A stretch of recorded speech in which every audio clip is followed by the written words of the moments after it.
ನಮಸ್ಕಾರ ಸ್ನೇಹಿತರೆ, ನಾವು ಹಿಂದಿನ ವಿಡಿಯೋದಲ್ಲಿ ನಮ್ಮ ಕೆಂಪು ಸಿಲಿಂಡರ್ ಅಥವಾ LPGಯ ಇತಿಹಾಸ ಹೇಗ್ ಬಂತು ಅಂತ ಅಂದ್ಬಿಟ್ಟು ತಿಳ್ಕೊಂಡು, ಆದ್ರೆ ಇವತ್ತಿನ ವಿಡಿಯೋದಲ್ಲಿ ನಮ್ಮ ಭಾರತಕ್ಕೆ ಹೇಗ್ ಬಂತು, ಯಾವಾಗ ಬಂತು ಅಂತ ಅಂದ್ಬಿಟ್ಟು ತಿಳ್ಕೊಳ್ಳೋಣ ಬನ್ನಿ.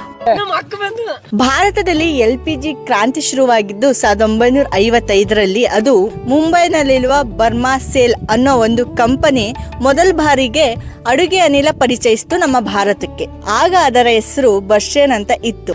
ಆದ್ರೆ ಅದು ಕೇವಲ ದೊಡ್ಡ ಶ್ರೀಮಂತರ ಮನೆಗೆ ಮಾತ್ರ ಸೀಮಿತವಾಗಿತ್ತು ಅಷ್ಟೇನೆ. ಆದ್ರೆ ನಿಜವಾದ ಬದಲಾವಣೆ ಬಂದಿದ್ದು ಅಕ್ಟೋಬರ್ 22, 1965ರಲ್ಲಿ. ಯಾಕೆ ಅಂತ ಅಂದ್ರೆ Indian oil company Indian brand ಅಡಿಯಲ್ಲಿ ಕೋಲ್ಕತ್ತಾದಲ್ಲಿ ಮೊದಲ ಬಾರಿಗೆ ಈ ಗ್ಯಾಸ್ ಸಿಲಿಂಡರ್ ನ ಪರಿಚಯಿಸಿತು. ಕೇವಲ 2,000 ಗ್ರಾಹಕರಿಂದ ಶುರುವಾದ ಈ ಪಯಣ ಇವಾಗ ಕೋಟ್ಯಾಂತರ ಮನೆಗಳಿಗೆ ಈ ಗ್ಯಾಸ್ ಸಿಲಿಂಡರ್ ತಲುಪಿದೆ. ಮುಂದೆ HP ಮತ್ತು ಭಾರತ್ ಗ್ಯಾಸ್ ಕೂಡ ಮಾರುಕಟ್ಟೆಗೆ ಬಂದು. ಕರೆಕ್ಟ್ ಆಗಿ ಕ್ರಾಂತಿ ಅನ್ನೋದು ಶುರುವಾಗಿದ್ದು ಯಾವಾಗ ಅಂತ ಅಂದ್ರೆ